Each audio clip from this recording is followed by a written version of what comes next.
말씀은 로마서 8장 17절부터 18절까지 되겠습니다. 제 성경으로 신약성경 249페이지에 있습니다.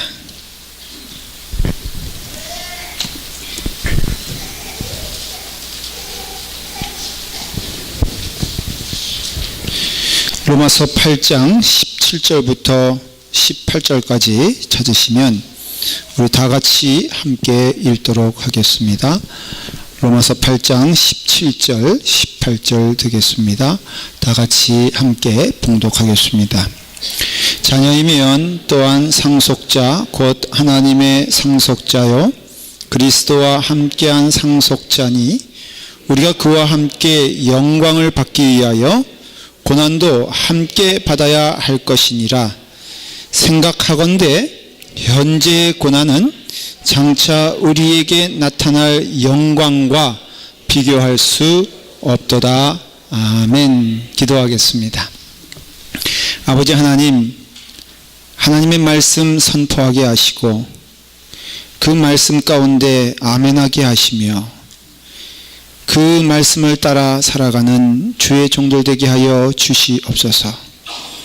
우리 아이들부터 해서 우리 작년에 이르기까지 모든 영혼들이 주님 앞에 나왔사오니 주님 신령과 진정으로 드려지는 예배와 말씀이 되게 하시고 그 말씀 안에 순종하여 주의 복받는 주의 자녀들 되게 하여 주시옵소서. 예수님의 이름으로 기도드리옵나이다. 아멘. 아멘. 지금 한참 그 올림픽 중에 있는 건 알고 계시죠? 네. 전혀 그에 대해서 모르시고 안 보시면은 그게 자랑이 아닙니다. 좀 보시고 듣고 아셔야 됩니다. 근데 제가 어릴 때부터 우리나라 그 동계 올림픽, 동계 그 어떤 그 훈련과 게임을 하면은 우리가 평생 가도 그 도저히 따라잡을 수 없는 것이 있겠다 싶은 게 그 스피드 스케이팅이었어요. 여러분, 어떻게 하나님은 정말 그 동계올림픽은 서양 사람들을 위해서 만든 것 같아. 기럭지도 길고 얼마나 보면 이렇게 참 아름답지 않습니까? 그 지치고 가는 모습들이. 그런데 우리가 하면 이렇게 총총총총 참새하고 그 황새가 가는 것처럼 정말 우리는 바빴어요. 저도 스케이트를 조금 탔습니다. 제가 이래 봐도요, 우리 상곡동의 동대표였어요. 그랬는데 그냥 총총총총총 아유 보기도 안쓰럽고 그래서 동계올림픽 하면 우리와는 관계없다 생각한 때가 꽤 있었어요.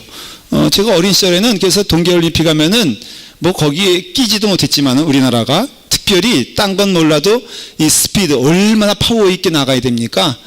그러니 맨날 보리밥 먹으면서 그게 되겠어요? 그래서 안 된다 생각했는데 여러분 요즘은요 달라졌잖아요. 진짜 저도 요즘 태어났으면은 저도 뭐 했을 거예요. 키가 이렇게 된 거는 유전적인 것보다도 먹는 것 때문임을 제가 깨닫게 됩니다. 요즘 깨닫고 열심히 먹는데 그게 도통 잘하질 않아요. 근데 이상화 선수가 말이에요. 500m를 쭉 그냥 그것도 이제는 선수에 있어서 상대가 없어. 이 세계에서. 그래서 이상화 선수 누군지 모르세요? 근데 이게 표정이 왜들 그러세요? 이상화 선수가 그냥 500m 질주할 때 보면요, 이거는 이제 서양 선수들이 뒤에 쫓아온다. 예.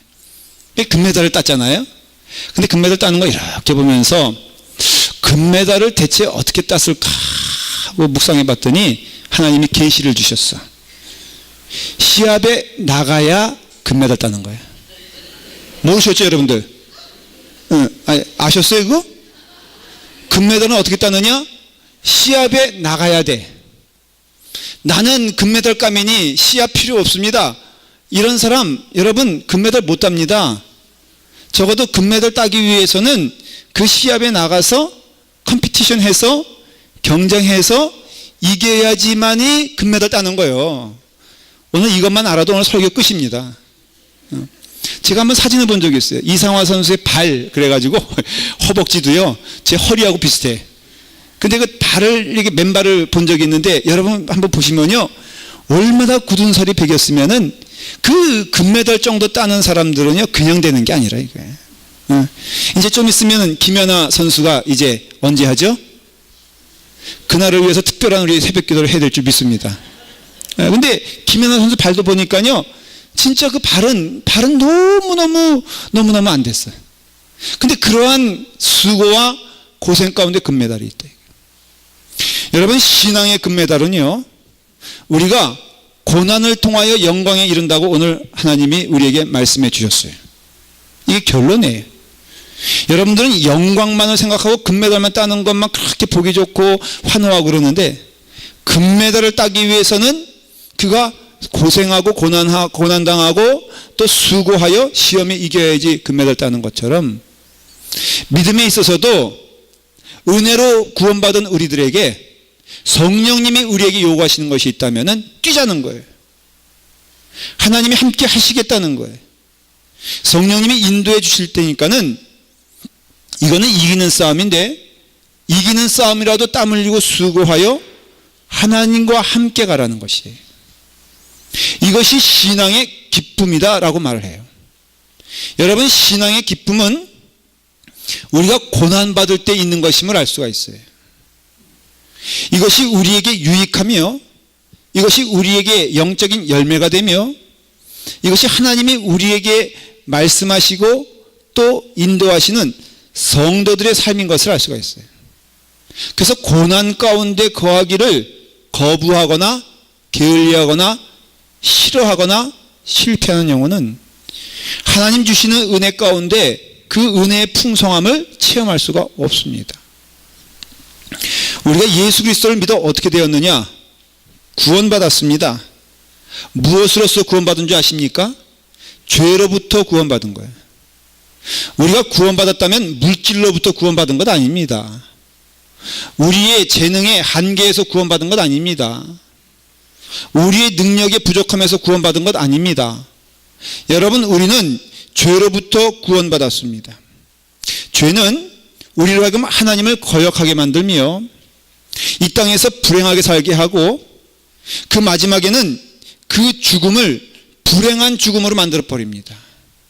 여러분, 죽음에는요, 불행한 죽음이 있고 복된 죽음이 있습니다. 여러분, 죽음도 다 같은 죽음이 아니에요.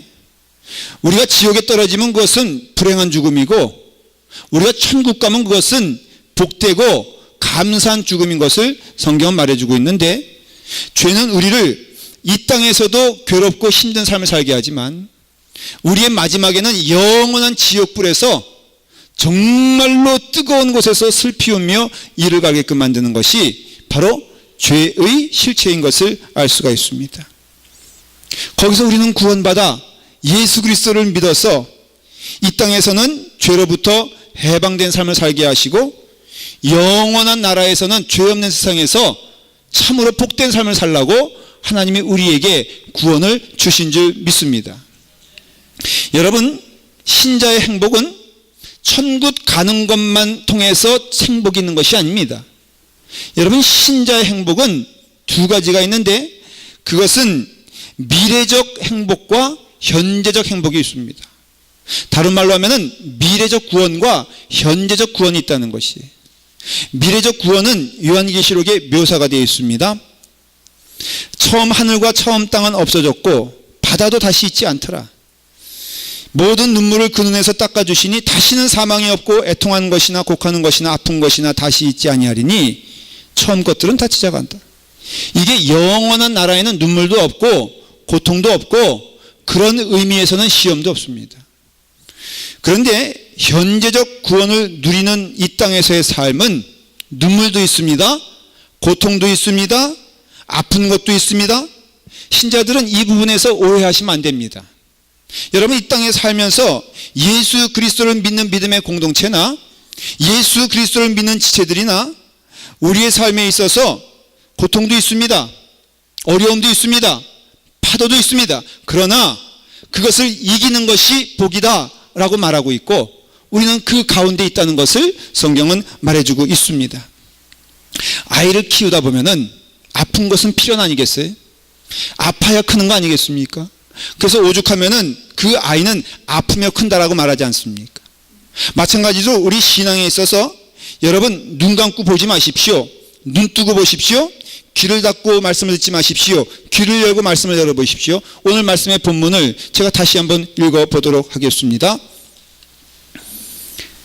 자녀임은 또한 상속자 곧 하나님의 상속자요 그리스도와 함께한 상속자니 우리가 그와 함께 영광을 받기 위하여 고난도 함께 받아야 할 것이니라.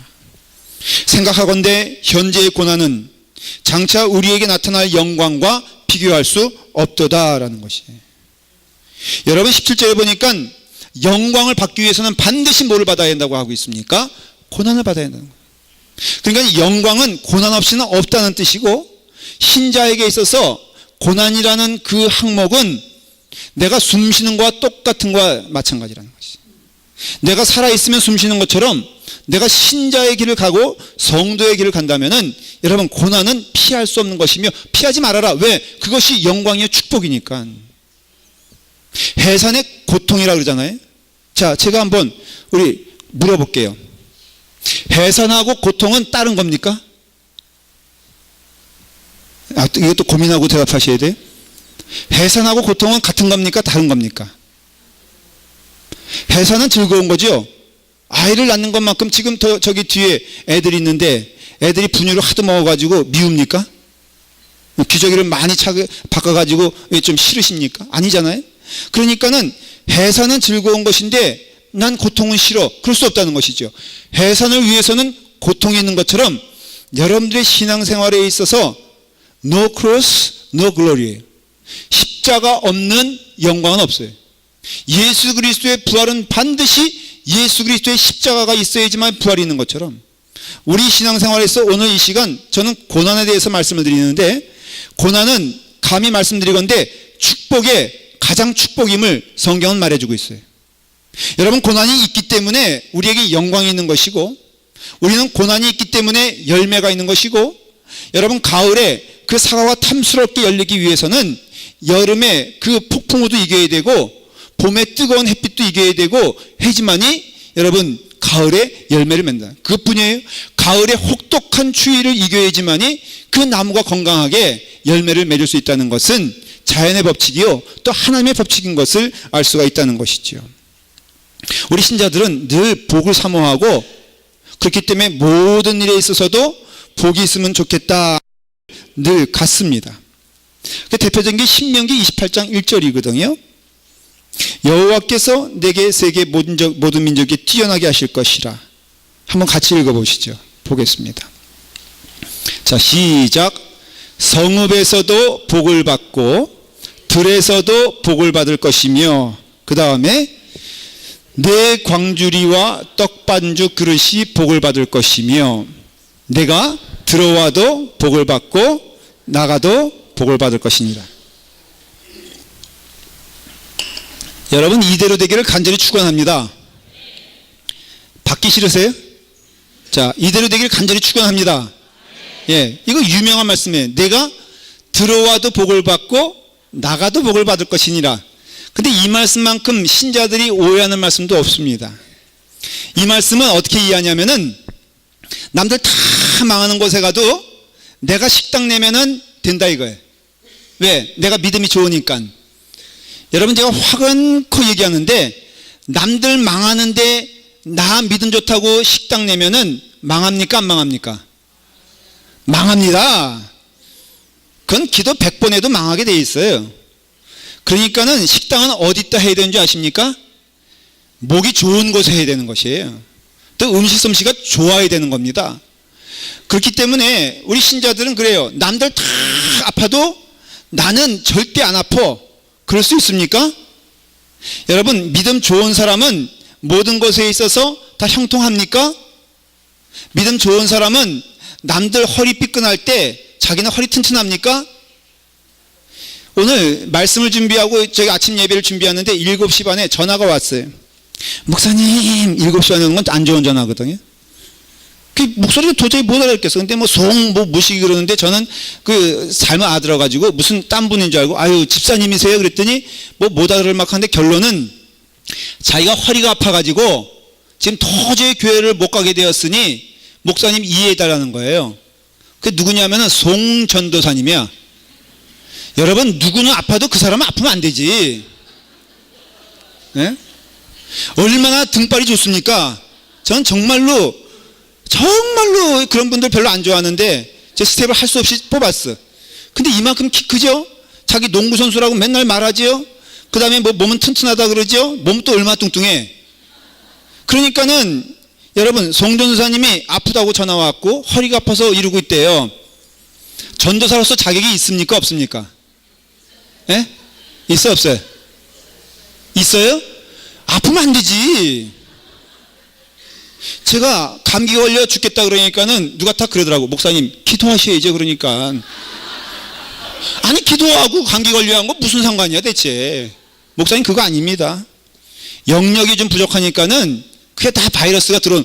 영역하고 바이러스하고는요 전혀 관계 없습니다. 왜? 성경에 그렇게 안 써 있지만. 그러니까 우리가 이게 뭐냐면요, 믿는 사람은 모든 게 다 성공해야 되는 거예요. 근데 그게 아니니까는 주인 믿음과 주중 믿음이 달라지는 거예요. 왜? 자기가 실생활에서 그걸 느끼거든. 근데 여러분, 오늘 말씀, 이 말씀은 네가 들어와도 복을 받고 나가도 복을 받을 것이라는 뜻은 사실은 성경을 해석해보면 전혀 그런 뜻이 아니에요. 이 말씀은 신명기 28장 3절 그 앞부분 읽었잖아요. 뭐라고 되어 있냐면 성읍에서도 복을 받고 들에서도 복을 받을 것이다. 이게 들어와도 복을 받고 나가도 복을 받는다, 그런 뜻이에요. 그게 설명이에요. 그러니까 나갈 때는 그것이 들이고 들어올 때는 그게 성읍이라는 뜻인데, 이 원문을 살펴보면은 성읍이라면 어떤 뜻이냐면 안전한 곳, 그런 뜻이에요. 그렇기 때문에 안전하고 이렇게 좀 내가 생각하기에 축복이라고 생각하는 곳이라고 이해하셔도 돼요. 내가 생각하기에 햇빛 나는 곳이라고 이해하셔도 돼요. 내가 하는 대로 막 그 잘 되는 때가 바로 형통이라고 생각하는 그런 때라고 생각하셔도 돼요. 그런데 거기서만 복 받는 게 아니라 들에서도 복을 받는다는 것이죠. 들은 그게 히브리 말로 사다이라 그 뜻인데, 그건 뭐냐면은 바로 거칠은 광야를 말하는 거예요. 여러분, 거칠은 광야가 축복이라고 말하는 사람들은 없어요, 세상 사람들은. 그러나 믿는 사람들은 그것이 성읍에서도 복의 장소가 되는 것이고, 그리고 그것이 들이라 할지라도 복이 되는 것은, 그것이 거칠은 광야임에도 복이 되는 것은 딱 하나예요. 무엇입니까? 하나님이 거기에 함께 하시기 때문에 복이라는 것이에요. 여러분, 나와도 복을 받고 들어와도 복을 받는 것은 내가 무조건 슈퍼맨처럼 복이 아니라 나가도 하나님이 함께 하시고 들어와도 함께 하시니 안전하게 보이는 성읍 가운데서도 형통하실 때도 하나님이 함께 하시고, 내 눈에 보기에도 고난받고 내 눈에 보기에도 힘들고 어려운 환경에서도 하나님이 함께 하시니 그것이 복이라는 소리예요. 그럼으로써 이것은 적극적인 의미에서도 내가 성읍일 때는 내 마음이 좋아지고 내가 드릴 때는 내 마음이 어두워지는 것은 믿음이 아니에요. 믿음은 무게가 나한테 있는 것이 아니라 하나님께 있음을 믿으시길 바랍니다. 이건 몇 번 강조해도 부족하지 않아요. 믿음은 여러분들의 감정이 아니라 하나님의 약속이요, 하나님의 능력이요, 하나님께서 하신다면은 반드시 이루어지는 것이 믿음이다, 이거예요. 그러니까 우리는 그것을 믿는 것이 믿음이에요. 하나님이 들에 계시면은 그 자리가 축복인 줄 믿으십니까, 여러분? 여러분들, 자녀가 대학에 붙는 것은 복이요, 자녀가 떨어지면 복이 아닙니까? 이상하죠? 여러분, 자녀가 복이 떨어졌는데도 열심히 나와서 새벽 기도하는 게 복이라 이거예요. 딴 길 가지 아니하고 더 근신하여 열심히 하겠다고 달려드는 게 복이라 이거예요. 그러니까 우리의 신앙에 있어서도 복된 생활은요, 만사형통의 복이 아니에요. 참으로 복은 무엇이냐면은 우리가 하나님의 말씀에 순종하면, 이게 전제거든요. 하나님의 말씀에 순종하면은 너희가 나가도 복을 받고 들어와도 복을 받는다, 그런 뜻이에요. 너희가 하나님께 순종하면은 너희가 성읍에서도 복을 받고 들에서도 복을 받을 것이다, 이런 뜻인데, 그 하나님께 순종한다는 것은 하나님을 믿는다와 똑같다는 거예요. 그러면서 우리가, 여러분, 광야가 복이냐? 물론 복이에요. 왜? 24시간 하나님은 나와 함께 하시기 때문에 내게 경험, 이게 섭리적인 것에 있어서요, 내게 있어서 모든 것이 다 하나님께서 주시는 축복임을 믿으시길 바랍니다. 여러분들의 과거의 생활을 살펴보면은 그 과거의 그 어느 것도 내게 있어서 버릴 것이 없다는 거 여러분 깨달으십니까? 저는요, 별로 인생에서 그렇게 남들 생각하기에 화려한 인생은 아니었어요. 어쩌면은 군대를 가도 최전방, 정말로 고생하는 그곳에 갔는데 내가 그곳에 가서 배운 게 뭐냐? 눈은 낭만이 아니라 눈물이라는 걸 배웠어요. 여러분, 눈이 오면요 너무너무 힘들어. 그래서 빗자루를 제가요 하루에 6시간 쓸어본 적이 있어요. 그렇게 곱디고 온 막내로 자라가지고 고생하는 그 고운 손길이 그 군대 가서요 뼈마디가 삭신 쑤셔가면서 굳은 살 빼다가면서 눈을 치우면서 6시간 치웠어요. 여러분, 겨울 되면은 30도가 넘는 그 추위에서 제가 일해봐도요 6시간 동안 근무 쓴 사람이에요. 여러분, 지금 생각해 보니까는 너무너무 축복이, 그것 없었다면은 정말로 제가 오늘 이 시간 어려움 만났을 때 이길 수 있을까? 축복인 줄 저는 믿습니다. 제가요 공부를 못했어요 잘했어요 라고 물어보면 제가 그냥 답을 할게요. 제가 공부를 못했습니다. 그래서 그런지요 공부 못하는 사람이 그렇게 애틋하게 보이고 공부 잘하는 사람이 그렇게 미워 보이는 것은 하나님의 축복인 줄 믿습니다. 여러분들의 목사가 공부 잘했어 봐 그러면요 아니 왜 떨어졌어요? 라고 물을 거 아니에요. 왜 그렇게 공부를 못했어요? 도저히 이해가 안 되네. 나는 30분만 그냥 끄적거려도 100점 나오던데. 이렇게 되면요 여러분들 답이 안 나오는 거예요. 그러나 우리에게 고난받으니 그것이 축복이라는 것이에요. 요셉을 보십시오. 요셉을 보면요 그가 국무총리 된 것은 복인 거 우리가 알아요. 다 국무총리가 되고 싶죠. 그렇죠? 여러분, 국무총리가 되기 위해서는 요셉에게 뭐가 있어야 됐습니까? 네? 뭐가 있어야 됐어요? 생각 안 나요? 국무총리가 되기 위해서는 반드시 요셉은 감옥에 갔어야 됐어요. 스토리가 그래요. 과거를 보니까 우리 알잖아요. 그렇죠? 요셉이 감옥에 가기 위해서는 반드시 뭐가 있어야 됐어요? 보디발의 유혹이 있어야 됐고 모함을 받아야지 감옥에 간 거예요. 맞죠? 보디발 아내의 유혹을 받기 위해서 요셉은 뭘 했어야 됐어? 구덩이에 떡 떨어졌어야 됐어요. 구덩이에 떨어지기 위해서는 뭘 해야 됐어? 형제의 배신을 경험했어야 했어. 그럼 물어볼게요. 국무총리는 축복이고 구덩이는 저주입니까? 아니죠. 그래서 그 요셉이 나중에 형들에게 뭐라고 배워요? 모든 일을 하시는 이는 하나님이시니 나는 형들을 원망하지도 않고 오히려 표현 안 했지만 감사합니다. 그 뜻이 하나님께서 역사해 주셔서 나를 구덩이에 집어넣으신 분도 하나님이신데 나를 망하게 하기 위해서 하나님이 그렇게 하신 것이 아니라 나를 국무총리 만들기 위해서는 구덩이의 경험이 필요하고 모함의 경험이 필요하고 유혹의 경험이 필요하며 또 감옥에 갇히는 억울함이 필요하고 그런 가운데 내가 국무총리에 올랐으니 모든 것을 살펴보면은 하나님의 은혜 가운데 이루어진 것이니 나는 감사합니다. 이런 뜻 아니겠어요? 여러분들의 믿음 생활에 있어서 한번 과거를 살펴보면은 그 과거의 그 어느 것 하나도 버릴 것 없이 하나님의 축복인 줄 믿으시길 바랍니다. 그러면 우리 가운데 하나 체험되어진 은혜는 무엇이었냐면 앞으로의 삶도 하나님의 은혜 가운데 축복인 줄 믿습니다. 나를 하나님이 지금까지 지켜주셨다면 앞으로의 삶도 지켜주실 텐데 똑같은 박자예요.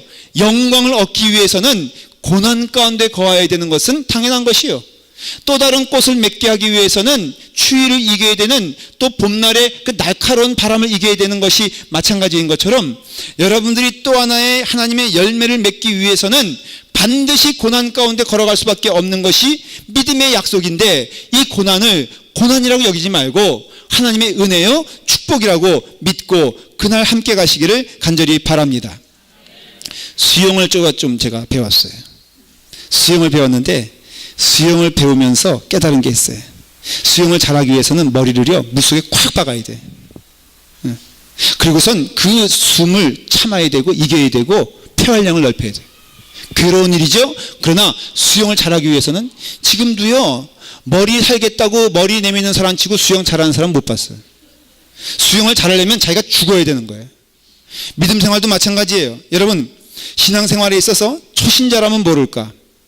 여러분의 삶이 믿음의 연륜이 쌓이고 경험이 쌓이고 시간이 지나면 우리는 고백하고 깨닫게 됩니다.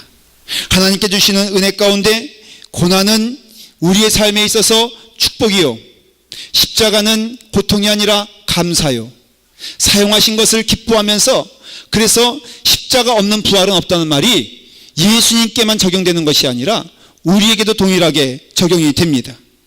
그렇기 때문에 심지어는 적극적으로 뭐라고 말해요? 생각하건대 현재의 고난은 장차 우리에게 나타날 영광과 비교할 수 없도다. 여기 보니까는 말씀한 것이 생각해보라 이거예요. 생각해보라. 여러분, 믿음 생활을 생각해보는 거예요. 어린 사람의 특징이 뭐냐면 생각하지 않아요. 자, 어린애가 있잖아요. 여기에 만일에 다이아 반지, 정말로 눈물방울 다이아 반지 하나 있고, 여기 번쩍번쩍거리는 불꽃이 있는 그런 10불짜리 그 빤따기가 있다고 하십시다. 한번 실험해 볼까? 혹시 다이아 반지 있으신 분 있어요? 그러면은 아이는 뭘 집을 겁니까? 예? 빤따기 집는 게 100%죠. 그렇죠. 자, 좀 성숙한 사람은 뭘 집습니까? 반지를 집죠. 그렇죠? 마찬가지예요. 여러분들 한번 생각을 해보세요. 정말로 우리의 삶에 있어서 하나님께서 주시는 고난은 어떠한 의미가 있는가? 우리가 은혜 받은 자라면요, 하나님께서 주시는 이 고난은 오히려 너무나 자연스러운 것임을 알 수가 있어요. 자, 보십시오. 우리가 고난에 대해서 다음 같은 점을 잊으면 안 되는데 무엇이냐면, 세상은 내가 은혜 받아도 천국으로 변하지 않는다는 겁니다. 그러니 고난이 필수인 거예요, 믿는 자들에게는. 여러분, 은혜 받으면요, 생각해 보십시오. 부흥회 끝나고선 은혜 충만히 받고 집에 갔더니 정말로 라면 끓여 먹고선 집을 난장판으로 만들고 잠자고 있는 남편 볼 때 은혜가 넘칩니까? 화딱지가 납니까? 응? 화가 나요? 기뻐요? 대부분이 다 뭐 어떻게 생각하냐? 내가 이렇게 은혜를 받고 왔는데 도와주질 않아. 내가 이렇게 은혜를 받고 왔는데 왜 그런 거야? 라고 하면서 짜증이 확 밀려오죠. 여러분, 짜증내지 마십시오. 은혜는 내가 받은 것이지 남편이 받은 게 아니에요. 은혜는 내가 받은 것이지 세상이 받은 것이 아니에요. 여러분, 우리가 착각하는 게 뭐냐면, 내가 은혜 받으면은 환경도 은혜 받아야 된다고 믿어요. 내가 은혜 받으면 저 김 집사님도 은혜 받아야 된다고 믿어. 여러분, 진정코 내가 은혜 받았으면은 그 은혜 받은 것에 있어서 내가 받은 은혜를 감사하면서 내가 변화하는 것을, 그래서 막 그거 가지고 기도하려고 골방에 들어갔대요. 그 여집사님이 은혜 받고 와가지고 남편 그런 거 보고 속상해하다가 골방 가서 기도하니까는 하나님께서 이렇게 말씀하시더래요. 왜 화가 나냐? 은혜 받은 것은 너지 남편이 아니다. 이전에는 서로 은혜 받지 않았으니 서로 싸웠는데 이제는 분명한 변화가 있지 아니하느냐? 확실한 것은 내 남편은 그대로요, 너는 은혜 받았으니 은혜 받은 내가 변해야지 은혜 받지 못한 내 남편이 어찌 변할 수 있느냐? 맞는 얘기예요, 틀린 얘기 맞죠? 여러분, 은혜 받은 것은 나니, 변한 것은 나니, 그 사람은 일관되게 하는 거예요. 여러분, 내가 은혜 받고 갔는데 남편이 자다가 벌떡 일어나가지고 할렐루야 같이 찬송합시다, 갑자기 이상하게 되면 그 사람 갈 날이 가까운 거니까 위험한 거예요. 그냥 그 사람은 초질관 그 사명을 감당하는 거라고요. 나의 믿음을 키우기 위해서 그 사람은 자기 사명을 감당하고 있는 거예요. 거기에 악역을 감당해야지 내가 그걸 통해서 믿음이 자라니까. 그러니까 남편은요, 내가 은혜 받고 와도 변하면 절대 안 돼. 오히려 변하면은 주저앉혀서 그 역할을 하셔. 그러면서 자 그냥 하면서, 변한 것은 내가 변한 거지 남편이 변하지 않았으니 변한 행동은 나에게 있어야지 왜 남편에게 있냐 이거예요. 교회 안에서도 여러분 먼저 은혜 받은 사람이 있죠. 먼저 아멘 크게 하는 사람들이 있죠. 왜 아멘 안 하셔? 믿으시면 아멘 하시길 바랍니다. 이 사람만 잘 들으세요. 옆에 아멘 안 했다고 왜 속상해할 거 뭐 있어? 아니, 남편이 아멘 안 하면은 그 사람은 역할 감당하는 거예요. 그럼 변한 내가 열심히 살아가면 되잖아. 고난은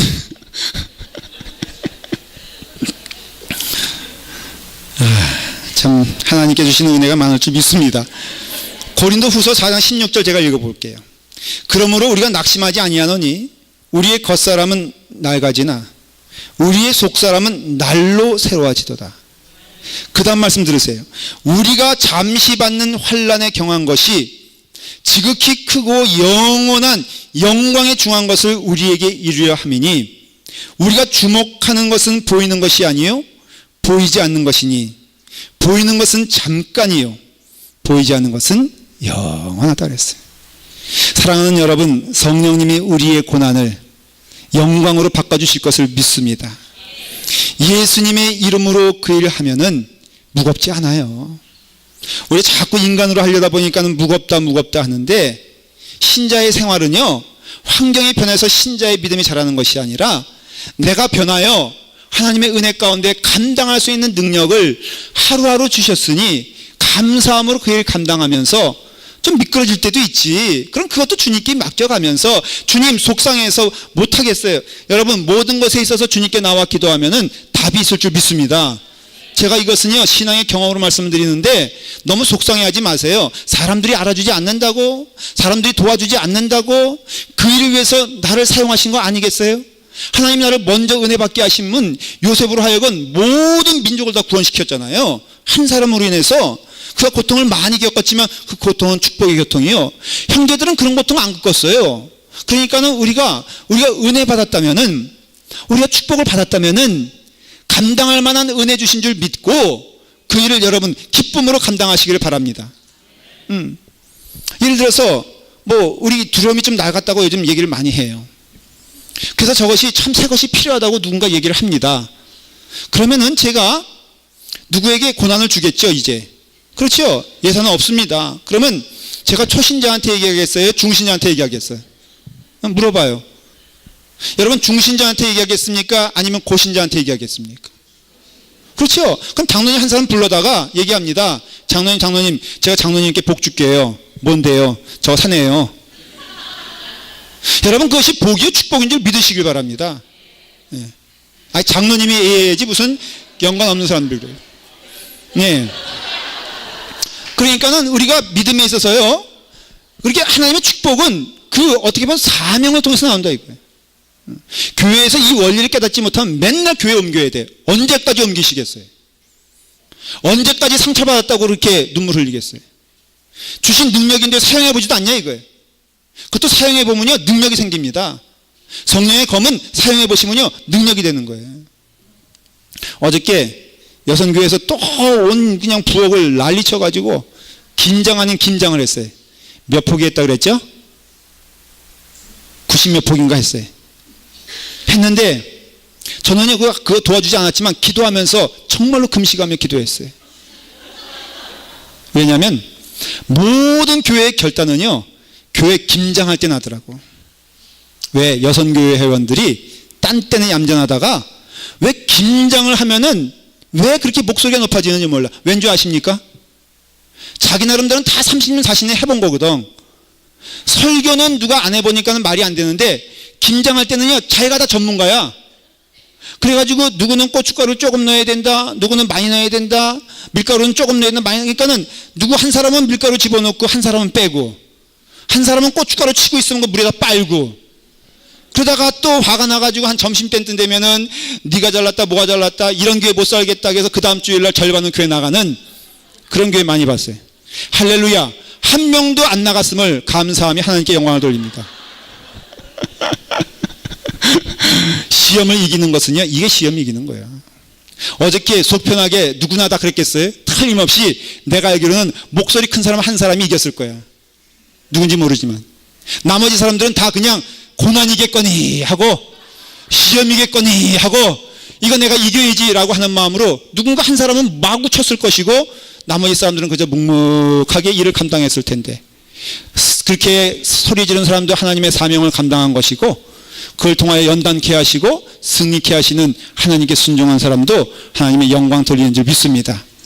여러분, 현재의 고난은 장차 우리에게 나타날 영광과 비교할 수 없습니다. 여러분, 고난 없는 믿음 생활은 없습니다. 갈등 없는 믿음 생활은 없습니다. 그게 무슨 믿음이겠어요? 여러분, 믿음은요, 하나님 붙잡는 것인데, 여러분, 시험 당해도 낙심하지 마십시오. 그 축복입니다. 감당할 만한 시험 주셨으니까는 믿고 여러분 이기시길 바랍니다. 사람 보지 말고 하나님 보시면서 조그만 것에서 승리하고 큰 것에서 승리하고, 여러분 십자가를 지는 것만 순교겠습니까? 우리 오늘 이 시간에 살아가는 것도 순교인 줄 믿습니다. 고린도 교회가 뭐 때문에 싸운 줄 아십니까? 부자들이 자기 먹을 것만 가져와서 자기만 먹고 돌아갔기 때문에 고린도 교회에 큰 문제가 생겼어요. 먹는 것 때문에 시험 든 고린도 교회에서 사도 바울이 외친 게 뭐하냐? 부활신앙 가져라 이거예요. 부활신앙 가지고 먹는 것 좀 나눠줘라. 얼마나 진리의 말씀입니까? 여러분 십자가의 신앙으로 오늘 점심도 양보하는 여러분 되길 간절히 축원합니다. 여러분 구름을 보지 말고 환상을 보지 말고 주의 은혜 가운데 지금 이 시간에 믿음 가운데 승리하여서 이것이 고난이라면 쓰러지지 말고 이것이 시험이라면 이기라고 주신 걸 믿고 예수 그리스도의 이름으로 승리하여 고난을 통하여서 영광의 하나님 나라 보시기를 간절히 축원합니다. 기도하겠습니다. 아버지 하나님, 우리로 하여금 시험 가운데 은혜 받게 하시니 감사합니다. 아버지 하나님, 오히려 사도 바울은 너희를 위해 받는 괴로움을 기뻐하고 그리스도의 남은 고난을 감사함으로 채운다고 하였습니다. 아버지 하나님, 예수 그리스도의 고난을 본받아 우리 또한 주님의 은혜 가운데 주신 십자가를 잘 감당하는 믿음의 종들 되게 하여 주시옵소서. 예수님의 이름으로 기도드리옵나이다. 아멘.